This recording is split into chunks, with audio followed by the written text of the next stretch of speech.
안녕하십니까. 수익을 말하다 시간 예병군 멘토입니다. 여러분들 시장이 지금 좀 변동성들은 좀 나오고 있습니다. 그런데 코스피 시장, 코스닥, 양시장 모두 지금 건전한 모습을 보이고 있는데요. 여기에 대해서 잠깐 먼저 좀 살펴보고 넘어가도록 하겠습니다. 자, 코스피 시장은요, 지금 더 이상 이제 나빠질 게 있겠냐라는 인식이 확산되어 가는 것 같아요. 그러니까 지금 실적은 안 좋게 나와도 크게 급락이 나오거나 이런 현상들은 지금 안 나타나고 있습니다. 그리고 거래량을 수반해 가면서 나오는 급락들은 사실 지금 크게 보이지는 않아요. 그러니까 이 얘기는 뭐냐면 여기서 더 이상 나빠지지 않을 것이다라는 저점에 대한 인식 확산이죠. 그래, 그 부분을 참고해 보시면 되겠고요. 코스닥 같은 경우에 실적이 좋습니다. 그러다 보니까 실적이 안 좋게 나온 종목군에서 약간의 급락들이 좀 나오는데요. 그 급락들도 거래량이 수반되지는 않았습니다. 그게 뭐냐 하면 결과적으로 같은 인식 확산이죠. 거기다가 또 하나 코스닥 쪽에서는 지금 제가 계속 강조를 드리고 있습니다만 590선 지지 여부가 중요하다. 근데 오늘 아침도 이 590선을 살짝 깼어요. 사실은. 그래서 아침 방송에 출연해서 역전의 명수 시간이죠. 출연해서 제가 뭐라고 얘기 드렸냐면 590선은 오후에 또 지켜줄 것이다. 이 얘기를 좀 예측을 해드렸습니다. 정확하게 지금 월요일장에서도 590선을 지키면서 마감이 된 모습이죠. 결과적으로 이 얘기는 뭐냐면 지금은 위에서 누르는 쪽과 밑에서 받치는 쪽, 그러니까 위에서 누르는 쪽, 밑에서 받치는 쪽의 힘의 균형에서 밑에서 받쳐서 위로 올리려고 하는 쪽의 힘이 더 강하다는 얘기예요. 이것은 결과적으로 지금 시장이 어느 정도 이제 안정화 추세로 돌아가고 있다고 보는 것이죠. 그러니까 지금 불확실성이 어느 정도 해소가 되었다. 실적에 대한 불확실성, 그 다음에 대외적 변수에 대한 불확실성. 자, 이걸 우리가 시나리오를 한번 써보자고요. 자, 대외적 변수에 대한 불확실성입니다. 가장 큰 불확실성은 지금 유럽일 것 같아요. 지금 미국도 전일 보면 급락이 나왔을 때 뭐가 나오는 경제지표에 대한 불안한 부분들 때문이에요. 그런데 미국은 경제지표가 불안한 얘기가 나와버리면 사실은 조기 금리 인상에 대한 부분들을 뒤로 늦출 수 있는 명분을 잡아갑니다. 그죠? 그러니까 오히려 이 부분들은 악재가 될 수가 없어요. 그러면 자, 이제 유럽이에요. 문제는 유럽인데, 자, 그리스의 지금 급진 좌파 정당인 시리자당이 당선이 됐습니다. 이 알렉시스 치프라스라는 이 총리가 지금 이 유럽 트로이카들, 유럽연합 22 그리고 IMF를 협상 테이블로 끌어들이려고 하죠. 그래서 자, 협상 테이블 끌어들여서 그리스의 채무 탕감 쪽을 아마 재협상하고자 할 것입니다. 그런데 자, 여기까지가 팩트예요. 그 다음 펼쳐질 일입니다. 우리가 피그스 국가라고 하죠. 돼지들이라고 부르는데 포르투갈, 이탈리아, 그리스, 스페인 요 나라들입니다.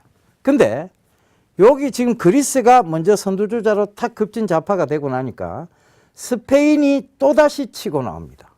스페인도 지금 급진 좌파 쪽에 당선이 거의 유력시 돼 보입니다. 그러니까 급진 좌파 쪽이 이길 확률이 높아졌죠. 그러면 벌써 그리스, 스페인, 이 피그스 국가들 중에 포르투갈, 이탈리아를 제외하고 그리스, 스페인은 이미 급진 좌파 쪽으로 가서 부채 탕감을 받고자 하는 의지를 보인다는 것입니다. 자, 이 얘기는 이제 앞으로 펼쳐질 얘기예요. 그러면 여기서 우리가 참 보자고요. 독일의 앙겔라 메르켈 총리가 어떻게 보면 열세를 쥐고 있습니다. 근데 그녀가 전면에 나서고 있지는 않습니다. 자, 이거 왜 나서고 있지 않을까요? 지금 만약에 독일이 이런 부분에서 그리스를 허용해 주게 되면요. 지금 앙겔라 메르켈 총리의 정치적 입지가 굉장히 약화됩니다. 이 앙겔라 메르켈 총리는요. 독일 국민한테 어떤 이미지로서 당선이 됐느냐 하면 앙겔라 메르켈 총리 보면 이렇게 눈이 쭉 쳐졌습니다. 선한 어머니, 그러면서도 자식을 위해서는 단호한 어머니의 이미지를 가지고 지금 독일에서 당선이 돼서 지금 장기 집권 쪽으로 가고 있는 거예요. 그런데 이분이 갑자기 독하게 나와도 이상하게 되고 이미지에 타격을 입죠. 그러면 여기서 풀어준다고 해도 독일 국민들의 막대한 반대에 부딪힙니다. 정치적 입지가 약해지죠. 자, 이거를 우리가 한번 생각해 보자고요. 그럼 이 총대를 지금 악역을 누가 해야 되느냐 하면 이 트로이카 세 군데에서 해야 됩니다. 유럽연합, 22, IMF가 악역을 담당할 거예요. 절대 재협상할 수 없다. 너거를 해주는 순간 스페인도 해줘야 되고 포르투갈도 해줘야 되고 이탈리아도 해줘야 된다. 그러면 이 유럽 전체적으로 위기 확산이고 유로존 붕괴다라고 갈 거예요. 자, 그러면 아직은 돈이 독일이 많아요. 그러면 이때 막 첨예한 대립을 보이고 있을 때 갑자기 선한 어머니의 이미지였던 앙겔라 메르켈 총리가 탁 등장을 합니다. 이 시나리오에. 탁 등장해서 그래, 너무나 힘드니까 대신 너가 약속을 해라. 어떤 식으로 나머지 채무들은 탕감할 탕감 계획을 해라. 그러면 우리가 도와주겠다가 나올 거예요. 그러면 이렇게 되죠. 앙겔라 메르켈 총리의 입지는 정치적 입지는 입지대로 살고 그의 이미지는 이미지대로 살아가면서 IMF도 여기서 못 이기는 척, 그리고 유럽연합도 못 이기는 척, 22도 못 이기는 척 들어주게 된다면 유럽은 다시 좀 평화를 찾아갈 수 있습니다. 그런데 이 과정이 있다 할지라도 유럽은 결과적으로 긴 관점에서 보면 유로존 붕괴에 대한 부분을 어느 정도 짐작할 수 있습니다. 우리가 상처가 곪아요. 몸에 상처가 곪습니다. 그게 곪지도 않은 상황에서 자꾸 그걸 건드리면요, 그 상처는 계속 부어가게 마련입니다. 이 지금 유럽이 이와 비슷한 형국을 하고 있어요. 자, 제대로 곪아 터지지도 않았어요. 그죠? 그런데 그 상처를 자꾸 건드려서 안 아무는 상황에서 계속 뭔가 자꾸 반창고만 계속 덧붙입니다. 이게 임시적 방편은 될 수 있으나 결국은 더 큰 병을 가져오게 되죠. 그죠? 상처가 곪아서 터져서 그것을 빨리 오히려 터뜨려서 그것을 치유해 나간다면 그것은 장기적으로 봤을 때는, 단기적으로 봤을 때는 악재고 장기적으로 봤을 때는 호재가 될 거예요. 근데 지금 이거를 자꾸 막는다고 해서 그 상처가, 터져야 될 상처들이 안 터지는 것은 아닙니다. 그러면 제가 생각했을 때 한 2020년이 지나야 유로존 붕괴에 대한 본격적인 얘기는 나올 것으로 보여집니다. 왜? 지중해 국가는요, 게을러요, 여러분. 가보시면, 그 나라를 가보시면 압니다. 굉장히 게으른 민족성을 지니고 있습니다. 오면 오고 말면 많은 식입니다. 우리 대한민국 국민성이 굉장히 근면하죠. 그에 비해서는 굉장히 게으르게 보일 수밖에 없습니다. 그러니까 이들은 계속 문제의 소지가 있다는 거예요. 문제 발생의 소지가 있다는 겁니다. 그래서 그 부분들이 분명 문제가 될 거란 얘기입니다. 근데 지금은 아니에요. 그래서 그러면 단기적으로 보면 이 그리스하고 스페인이 이 트로이카들을 책상 테이블로 끌어들이기 위해서 강수를 뚫을 겁니다. 그럼 이 단기적으로 봤을 때 또 대외적 변수 요인들로 코스피 시장은 흔들릴 수 있습니다. 그런데 코스닥은 흔들리지 않습니다. 분명하게 보시면 코스닥은 상승과 조정을 반복하면서 추가적 상승을 해나갈 것이에요. 이게 제 예측입니다. 시나리오상, 산업상 예측이고 산업의 실적상 예측입니다. 그러니까 그 부분도 꼭 좀 참고를 해보시고요. 결과적으로 보면 590선이 잘 지지가 되고 있다. 이것은 추가적 상승을 의미하기도 합니다. 그 부분도 참고를 해보십시오. 시장은요, 여러 가지 지금 대외적 변수부터 시작해서 악재들은 있습니다. 그럼에도 불구하고 올라옵니다. 이유는 바로 저점이라는 인식의 확산이에요. 그리고 외국인들이 투자하는 환경, 여전히 좋은 환경을 가지고 있습니다. 대한민국은. 그래서 그 부분도 참고를 해보신다면, 자, 수급상 나쁘지도 않고요. 실적상 더 이상 나빠질 거 없습니다. 그렇다면 이제 오를 일만 좀 남았겠죠. 단 대외적 변수 요인인 유럽 사태는 조금 민감하게 코스피 시장 쪽에서는 좀 민감하게 받아들이셔야 될 것 같아요. 자, 그 점 참고하시면서 오늘 또 수익을 말하다 본격적인 강좌를 시작해 보도록 하겠습니다. 그러니까 여러분 지금은 낙관론을 유지하고 계셔야 돼요. 아시겠죠? 자, 본격적으로 강좌 시작하겠습니다. 예각병법. 자, 오늘 자, 화면 다음 한번 보실게요. 제 24강입니다. 3D 프린터입니다. 또 3D 프린터입니다. 왜 또 3D 프린터를 들고 나왔을까요? 한번 들고 나왔습니다. 1월 달에 또 한번 들고 나왔죠. 또 들고 나왔습니다. 왜 들고 나왔을까요? 원래 시험에 나오는 건 자주 들고 나옵니다. 별표 3개, 돼지꼬리 땡땡. 그죠? 우리가 정말 좀 중요하게 봐야 될 산업이기 때문에 또 들고 나온 겁니다. 더 들고 나와야 될 것이 없어서 들고 나온 게 아니라 정말 중요하게 봐야 될 산업이기 때문에 24강도 3D 프린터로 그 두 번째 시간을 가져보도록 하겠습니다. 자, 다음 한번 보실게요. 한번 보여드렸어요. 벌써 이 자료 화면은 보여드린 자료 화면인데 FDM 방식입니다. 필라멘트 방식이죠. 그죠? 필라멘트를 공급을 하고 여기서 히트 블록을 통과하면서 이 가열되면서 주사 방식으로 노즐에서 주사를 해서 자, 이렇게 적층 방식으로 쌓아가는 방식입니다. 이 제품이 이제 판매가 되기 시작해요. 이제 진짜 시판이 되고 있습니다. 지금 여러분들이 사실 수 있어요. 그 XYZ라고 해서 3면의 축이죠. 그죠? 이 XYZ 사측에서 대만 업체예요. 지금 벌써 이 FDM 방식의 3D 프린터를 국내에서 시판을 하고 있습니다. 가격은 한 110만 원 정도가 되고요. 이 FDM 방식으로 적층 방식으로 하는 프린터예요. 그러니까 일반 가정에서도 구매를 하실 수 있는 가격대도 크게 비싸지 않아요. 110만 원이면 그죠? 바로 그 제품이 다빈치라는 제품이 벌써 나왔습니다. 좀 이따 보실 수 있을 거예요. 자, 다음 한번 보실게요. 자, 개인용 3D 프린터의 프린팅 모습입니다. 결국은 이런 식의 적층 방식이죠. 그죠?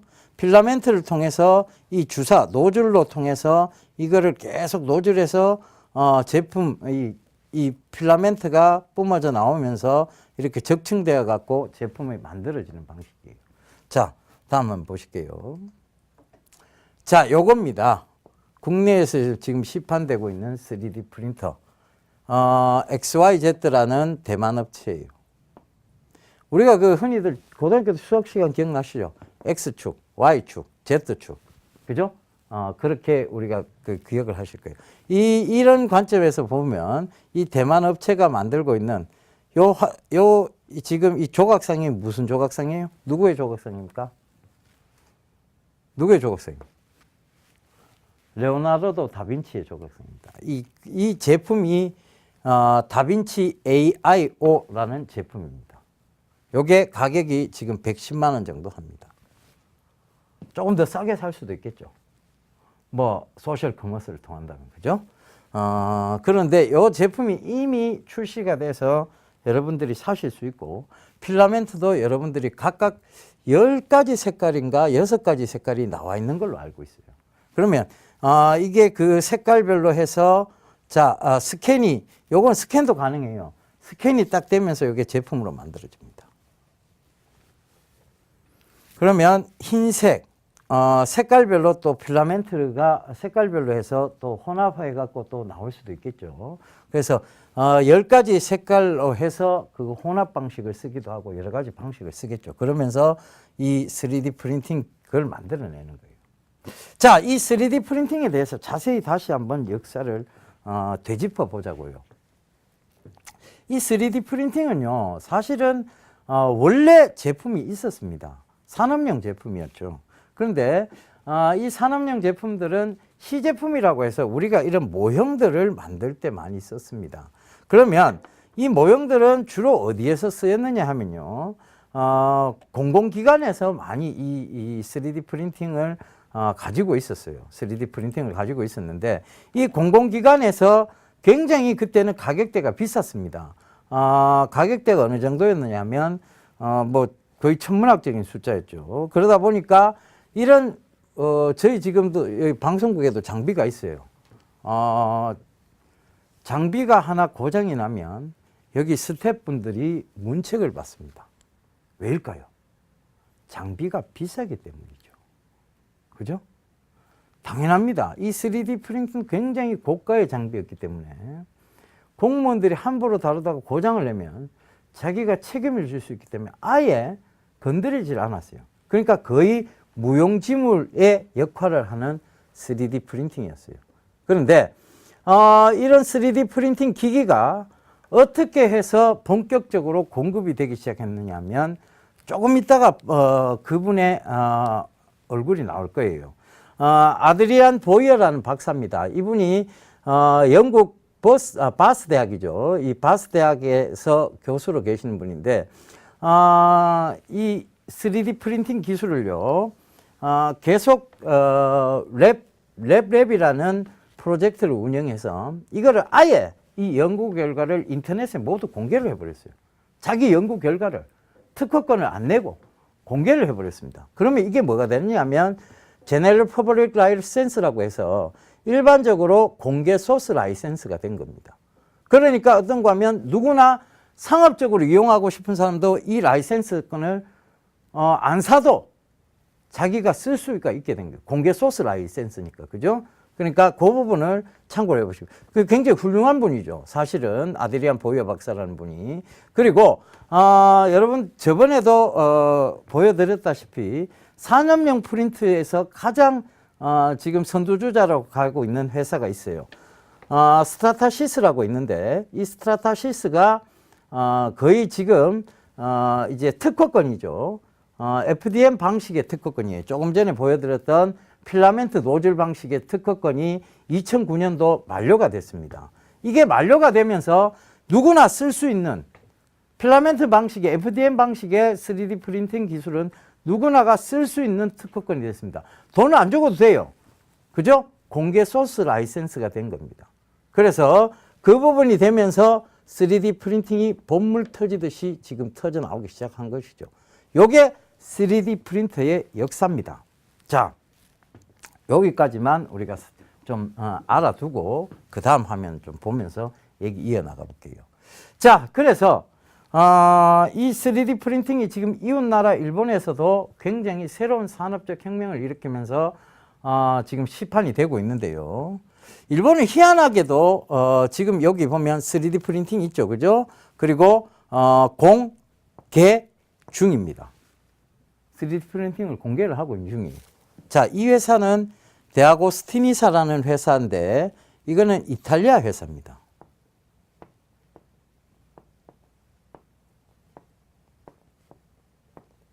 이탈리아 회사입니다. 이 회사는 3D 프린팅 회사가 아니에요. 무슨 회사일까요? 출판사입니다. 책을 만드는 곳이. 이 출판사가 자기의 홈페이지를 통해서 일본의 홈페이지를 개설해서 이 3D 프린터를 지금 홍보를 하고 있습니다. 근데 이 출판사는 3D 프린터를 팔지는 않아요. 희한하죠. 팔지도 않는 제품을 왜 홍보를 하고 있을까요? 자, 여기에 들어가서 제가 플레이를 눌러봐서 쫙 일본어를 들어봤습니다. 여기에서 내용은 뭐냐 하면 이 두 부모가 이 아이에게 3D 프린팅의 원리를 가르쳐주고 싶은 거예요. 그러면 이 원리를 가르쳐주기 위해서 데아고스티니사가 판매하고 있는 주간물, 주간 간행물이 있어요. 주간 간행물. 주간지죠. 그죠? 쉽게 말해서. 이 주간지를 사게 되면 이 3D 프린팅에 하나의 미션을 줍니다. 미션. 그죠? 미션. 그러면 요 한 주에 요 미션을 수행하면서 3D 프린팅 조립에 대한 조립품 하나를 줍니다.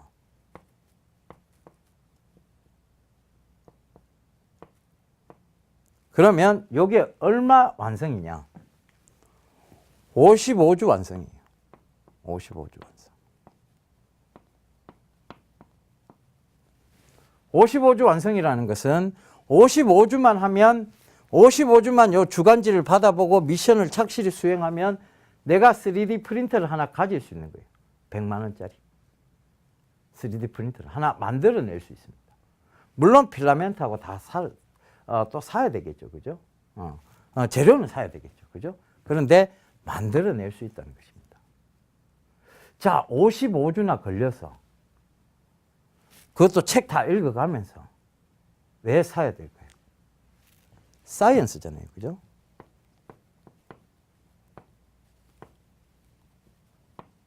사이언스. 과학 잡지의 목적입니다. 아이들한테 이 3D 프린팅의 원리를 가르쳐 주기 위해서 이 55주라는 미션을 통해서 이 3D 프린팅 기계를 하나 만드는 과정이에요. 얘는 과학적으로 3D 프린팅 하나만큼은 확실히 이해를 하겠죠. 이 두 부모가 목적은 이 아이에게 그런 과학적, 기술적, 그리고 산업혁명적 기술을 가르쳐 주고 싶었던 겁니다. 자, 이 대학 오브 스티니사는요, 이와 비슷한 짓을 많이 합니다. 이 로봇도 이쪽에서 판매하고 있는 대학 오브 스티니사가 지금 이 로봇도 몇 주 완성으로 해서 로봇 하나를 만들 수 있게끔 이 잡지를 주간지를 발행을 하고요. 또 하나 지금 3월 달부터는 드론도 이런 식으로 드론 무인 비행기죠, 그죠? 무인 정찰기. 이 드론도 작은 드론 하나도 만들 수 있는 것을 이런 식의 미션을 통해서 제작을 할 수 있게끔 부품 하나씩을 줘가면서 한다는 얘기예요. 상당히 매력 있는 잡지예요, 그죠? 특히 자라나는 아이들한테는, 그죠? 뭔가 산업을 확실히 이해할 수 있는, 그리고 그쪽의 기술력들을 확실히 이해할 수 있는, 그죠? 굉장히 매력적입니다. 그래서 그런 쪽으로 본다면 지금 이 일본에서도 이 대학 오브 스티니사의 인기가 굉장히 좋다고 합니다. 그죠? 우리가 이치방 유메이라고 하죠. 제일 유명한 잡지사가 돼버린 거예요.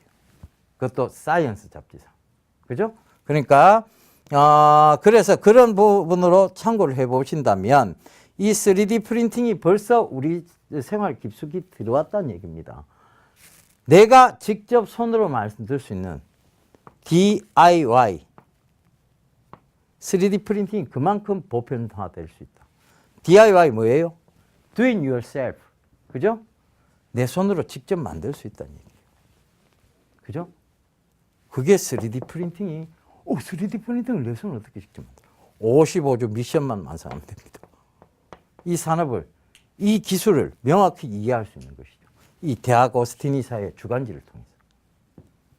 저는 만약에 이런 잡지가 우리나라에도 발행이 된다면 우리 아이에게 사줄 것 같습니다. 55주 동안 열심히 미션 수행하면서 한번 만들어 보라고. 그래서 네 손으로 만든 3D 프린터, 100만 원 정도의 값어치가 있는 3D 프린터를 가지고 네가 만들고 싶은 모형, 네가 만들고 싶은 장난감을 한번 만들어 보라고 해보고 싶어요. 그렇게 하고 싶을 것 같아요. 애들 장난감 사는데 돈을 많이 쓰죠. 우리 아내도 그런데 제가 장난감 이제 7살부터는 장난감을 가지고 놀면 안 된다는 얘기를 계속 전합니다. 그래도 이들은 장난감에 대한 관심이 계속 지속적으로 이어집니다. 애들이니까 어쩔 수 없어요. 그죠? 그런데 그거를 지가 만든 3D 프린터로 만들어낼 수 있다면 얼마나 좋겠습니까? 그죠? 자, 그래서 그런 부분들을 교육적인 차원에서라도 그런 것들은 좀 필요하지 않나. 그렇게 보여집니다. 그래서 이 3D 프린팅은 교육용 그리고 모형을 만드는데 획기적인 부분들을 가지고 있다는 거예요. 자, 그러면 이 3D 프린팅 산업이 성장을 하게 되면 죽는 산업이 있을 거예요. 죽는 쪽이 있을 겁니다. 제가 얘기했죠. 제조업의 규모가 줄어들 것이고 3D 프린팅의 규모가 커질 것이라는 얘기를 했습니다. 그럼 제조업 쪽에서는 서서히 위기감을 느껴야 돼요. 근데 가장 먼저 지금 제조업 쪽에서 위기감을 느껴야 될 것은 뭐냐? 이 아이가 뭘 만들겠습니까? 뭘 만들까요?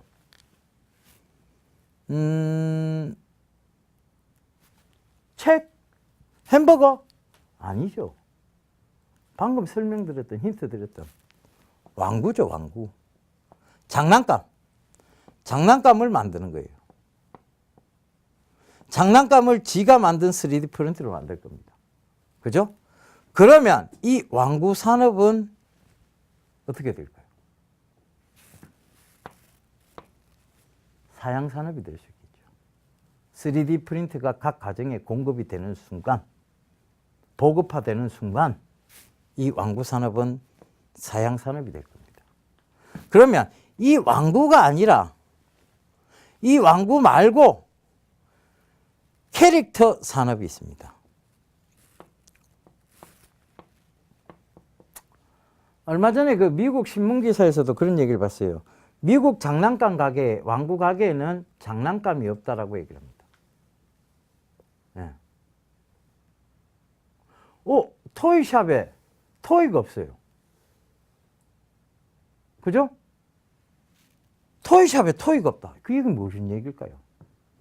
그 장난감, 그 캐릭터를 만들 수 있는 소스가 담겨져 있는 3D 프린팅으로 그 장난감을 만들 수 있는 소스가 담겨져 있는 프로그램만 판다는 얘기입니다. 소프트웨어만 판다는 얘기예요. 그죠? 프로그램. 이제 장난감 가게에 장난감들이 없어질 겁니다. 뭘로 만드느냐?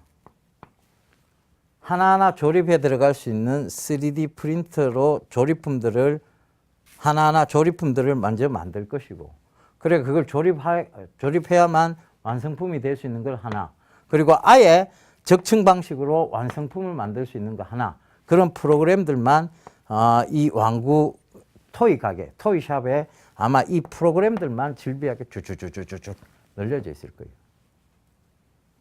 자, 그러면 이 완구를 제조하는 쪽은 큰일 났네가 되는 거예요. 큰일 났네.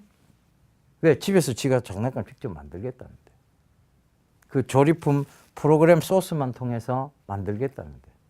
그럼 이 프로그램을 공급할 수 있는 캐릭터 회사, 이런 것들은 계속 성행할 수 있다는 얘기입니다. 우리나라의 대표적인 완구업체 뭐가 있습니까? 오로라, 손오공, 삼성법사는 없나요? 그죠? 오로라, 손오공 요 두 업체가 있습니다. 오로라는 캐릭터 사업까지 같이 해요. 유와 친구들 뭐 이런 캐릭터 산업도 하고요. 싸이의 완구 판권도 이쪽에서 가지고 있습니다. 그러면 앞으로는 캐릭터 산업은 이게 사실은 무형화 가치였잖아요. 그죠?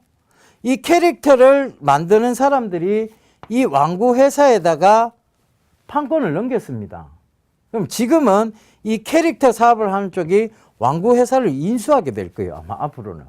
그래서 이 완구 회사를 인수해서 이 완구를 만드는 것이 아니라 완구를 만들 수 있는 프로그램들을 공급할 것입니다.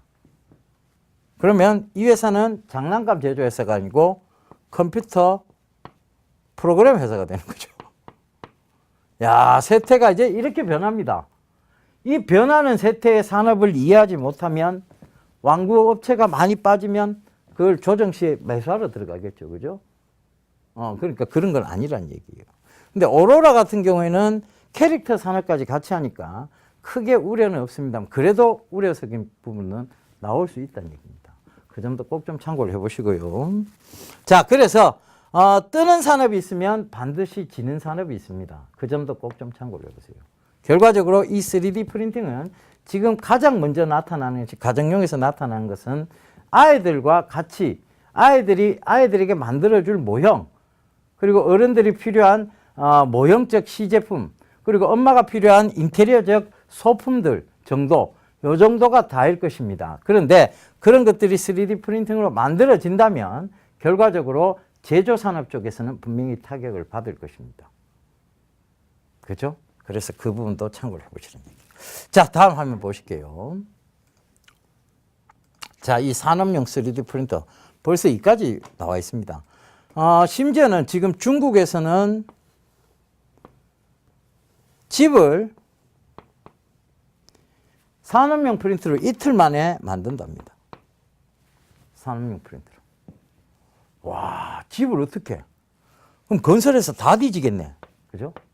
아직까지는 아니겠죠. 하지만 앞으로 그런 장면들이 나올 수도 있다는 얘기입니다. 여기서 지금 산업용 프린터로 중국에서 집을 이틀 만에 만드는 것들은 거의 어떤 주거용이라기보다는 시연용이 될 가능성이 높습니다. 아직까지는. 그죠? 주거용으로 완전 들어가기는 힘들 것 같아요. 그죠? 그럼 프린터로 만든 집이에요. 여러분이 살기 적합하겠습니까? 아직은 아니겠죠. 그죠? 필라멘트로 만드는 게 얼마만큼 튼튼할 것이며, 모형은 그럴싸하겠죠. 큰 집의 모양 그대로. 그죠? 그럼 모델 하우스 같은 것들은 이런 식으로 만들어낼 수 있다는 결론이 나오죠. 그죠? 그래서 그런 부분들이 아직은, 그러니까 시연 제품들, 그러니까 산업용으로 지금 아직은 조금 미비한 단계지만 이것이 계속 발전을 하다 보면 FDM 방식만 있는 게 아니잖아요. 지금 FDM 방식이 특허가 풀려서 그렇지, FDM 방식뿐만이 아니고 지금 방식 두 가지가 더 나왔습니다. SLS 방식하고, 여러분 아시죠? 그죠? 그래서 그런 부분도 SLA 방식도 있고, 그런 방식들로 봤을 때는 지금은 가장 기초적인 단계다, 이렇게 보시면 될 것 같아요. 근데 이 기초적인 단계부터 거의 혁명에 가까운 일들이 일어나고 있다는 것입니다. 자, 다음 한번 보실게요. 자, 얘기했죠. 산업용 프린트 1위 업체인 스트라타시스입니다. 이 회사가 만들고 있는 이 산업용 프린터예요. 3D 프린터예요.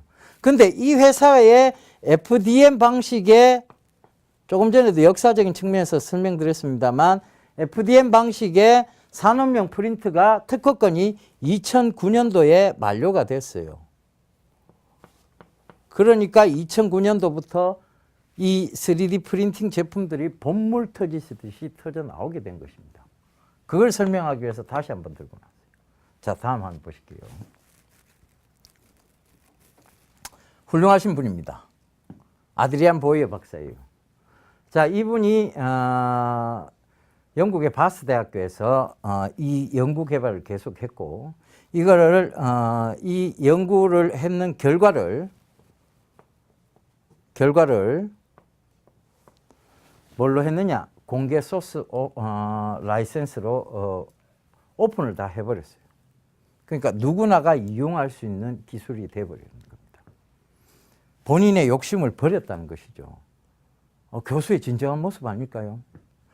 자기가 열심히 연구한 학문이, 자기가 열심히 연구했던 것을 돈으로 환산하기보다는 이 고유한 업적을 여러 사람들에게 널리 유용하게 쓰일 수 있도록 하겠다.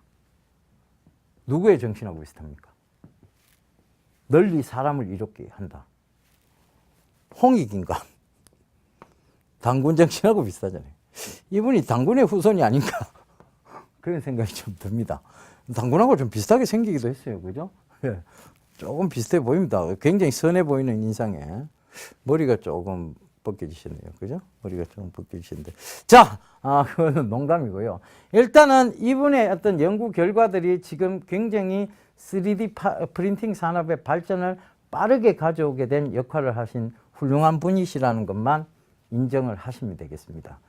자, 어떤 연구 결과물을 한 푼의 어떤 상업적 목적도 없이 내놓는다. 쉬운 일은 아닐 것입니다. 분명. 저라도 이거 아마 이렇게 돌려서 생각해 보면 절대 쉽지 않겠다라는 생각이 좀 들어요. 그래서 그런 부분들을 참고해 보시면 되겠습니다. 자, 이 3D 프린팅은 이 55주의 미션을 완성하면 하나의 제품을 만들 수 있을 만큼 어떻게 보면 굉장히 간단한 기술력을 가지고 있습니다. 그런데 그 기술력, 진입장벽이 결국은 쉽다는 얘기죠. 그런데 그 기술력뿐만이 아니라 이것이 공개되었기 때문에 일반인이 쉽게 다가갈 수 있는 기술력이 된 거예요. 자, 그래서 이 3D 프린팅은 지금 이 출판사를 통해서부터 시작해서 각각 산업 영역에, 그리고 혹은 아이들의 완구 영역에 크나큰 영향을 미칠 것입니다. 캐릭터 산업에도 큰 영향을 미치겠죠. 자, 그런 부분을 참고를 해보시라는 얘기입니다. 자, 최근 들어서 3D 프린팅에 대한 부분들 다시 관심이 높아지고 있고 시제품이 나오기 시작하면서 3D 프린팅은 더더욱 인기를 끌고 있습니다. 실제로 100만 원 정도라면 아이들에게 차라리 완구 하나를 사주는 것보다는 이 제품을 통해서 지속적으로 어떤 제품을 써내려가는 것이 오히려 더 낫겠죠. 그래서 지금 부모님들의 구매 욕구도 대단하고 그렇습니다. 그래서 그 부분도 참고를 해보시면 되겠고요. 지금 최근에 보면 이 3D 프린팅 관련주들이 되게 많이 나와요. 그죠? 자, 최근에 보면 뭐 STI, 스맥, 하이비전 시스템, TPC. 여기서 제가 진짜 실적이 나오는 회사는 STI가 유일하다. 하이비전 시스템하고 TPC까지는 보셔도 되는데 스맥은 보실 필요가 없다. 그리고 새로 등장한 데가 뭐냐면 KDC라는 회사입니다. 이 KDC가 3D 프린팅 건축 사업에 진출을 했어요. 자, 요거에 바로 중국에서 3D 프린팅 건설업체인 윈선이라는 곳이 건축한 단독주택입니다. 애법 집 모양 같아요. 그죠? 애법 집 모양 같아요. 훌륭한데? 그죠? 이것이 지금 KDC하고 전략적 제휴 계획을 체결했다라고 오늘 이제 밝혔는 내용인데 KDC를 주가를 한번 볼까요? 자, 이 쭉 오르다가 밑골을 좀 달면서 다시 하락으로 갔습니다. 그런데 희한하게도 이 지지선들을 거쳐가면서 올라오고 있다는 것이죠. 그리고 지금 저항대 부근이 1150원대인데 충분히 저항이 될 수는 있을 것 같아요. 그런데 거래량적인 측면에서 보면 이미 트리거 현상이 한번 나왔어요. 근데 사실은 조금 위험합니다. 이게 뭐냐면 관리 종목이에요. 그래서 가능하면 안 보셨으면 좋겠어요. 가능하면 KDC가 사실은 이게 그 어떤 관리 종목이라서 좀 위험한 측면이 있어서 그렇습니다. 사실은 지금적인 측면에서 어떤 기술적인 측면으로 보자면 이 종목의 트리거 현상이 한번 이미 나왔기 때문에 충분히 갈 수 있다고도 생각은 듭니다. 그런데 굳이 위험한 종목을 할 이유는 없겠죠. 그 다음에 CTL이라는 회사가 또 있습니다. 이 CTL도 지금 3D 프린팅 산업으로 뛰어들었는데요. 이 CTL도 굉장히 지금 저가대에서 헤매고 있는 그런 종목이라고 보시면 되겠죠. 이 회사도 감자를 했네요. 그죠? KDC도 마찬가지고 CTL도 감자를 했습니다. 근데 이 회사는 크게 트리거 현상은 보이진 않아요. 그래서 이 회사는 아예 버렸으면 좋겠어요. 여러분들이 관심조차 버렸으면 좋겠습니다. 그 다음에 유일하게 내가 실적이 나오는 회사라고 얘기를 했죠. 이 STI입니다. 3D 프린팅 쪽에서. 기술력도 굉장히 좋은 회사입니다. 자, 이 회사는 보시게 되면 그때 방송이 나가고 난 이후로 몇 번의 출렁거림은 있었습니다만 지속적인 상승을 계속하고 있다는 점이죠. 자, 제가 뭘 털어냈다고 얘기 드렸습니까? 그때도 뭘 털어냈다.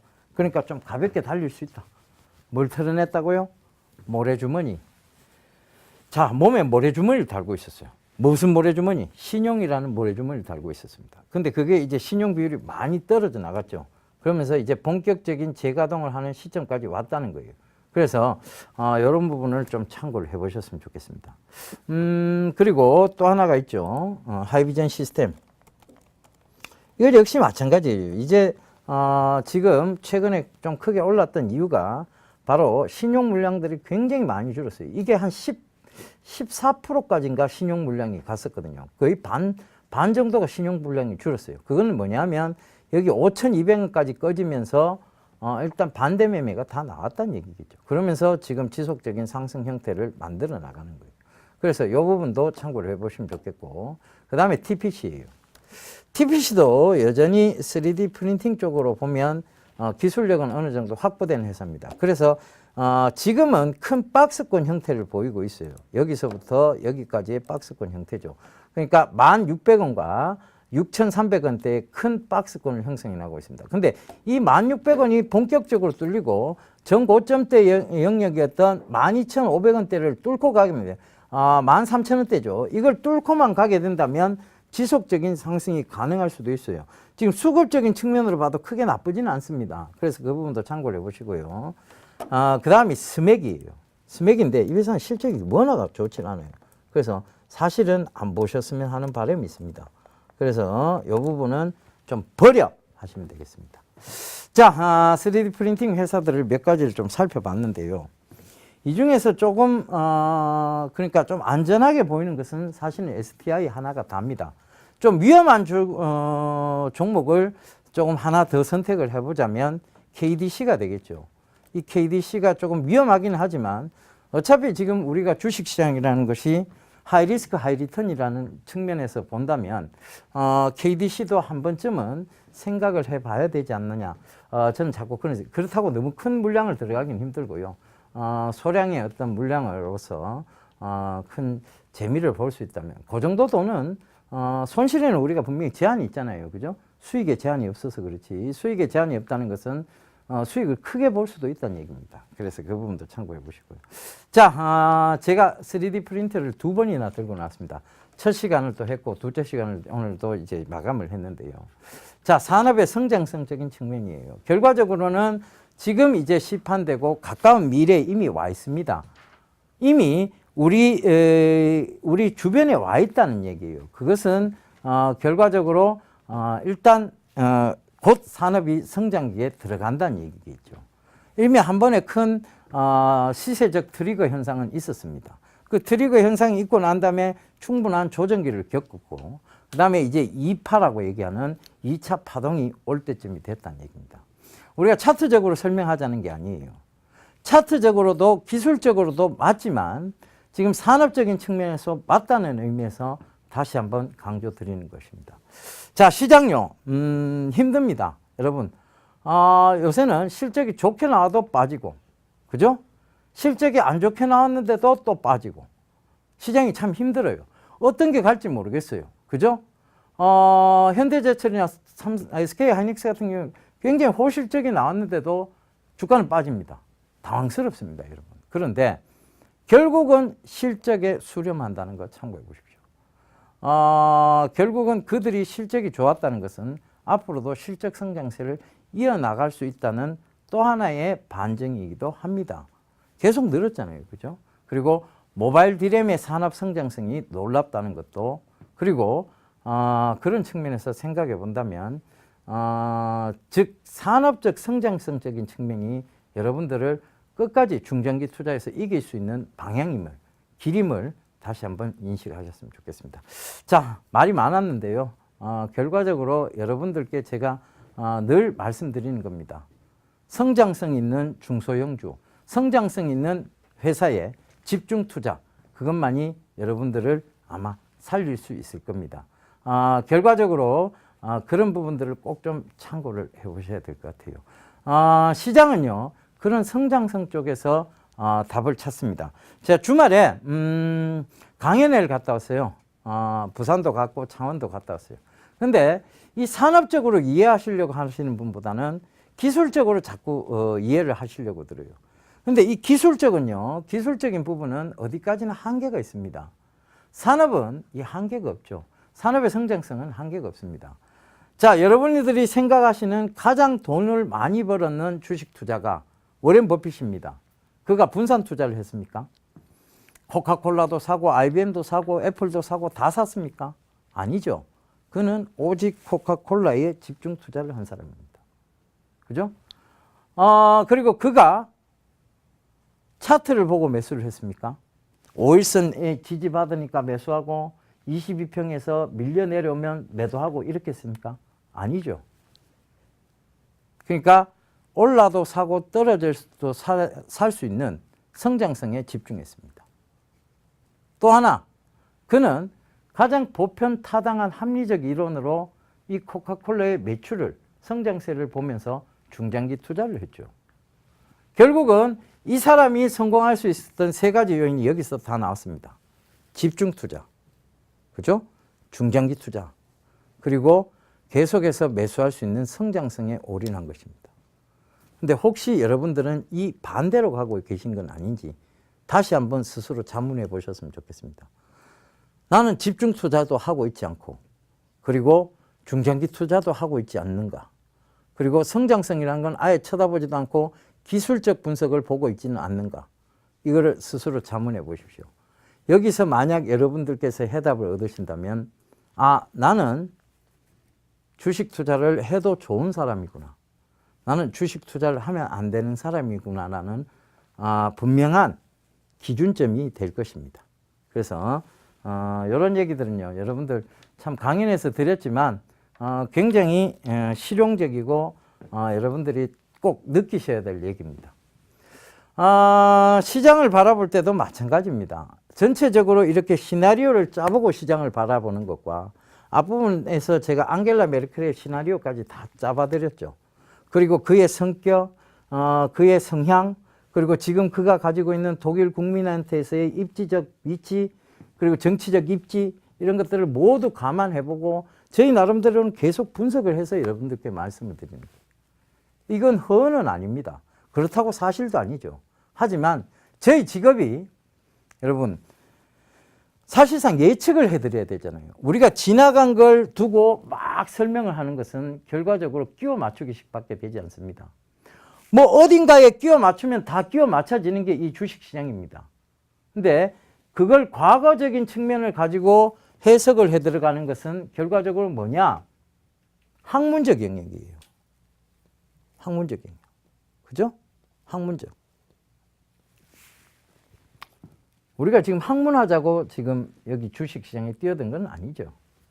실질적 영역. 뭐냐?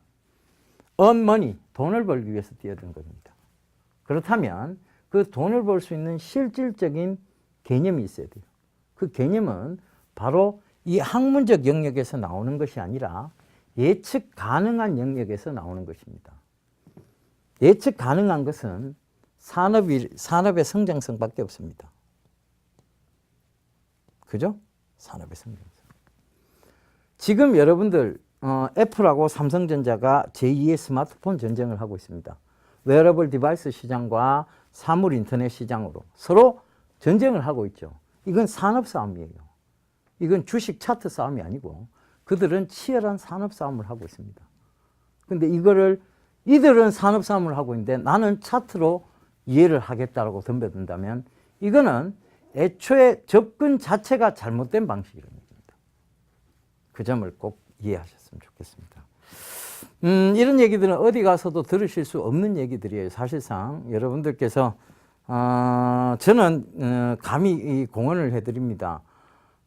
우리 전문가들이요, 특히 이런 산업적으로 이해를 하게 되면 굉장히 공부해야 될 영역들이 늘어납니다.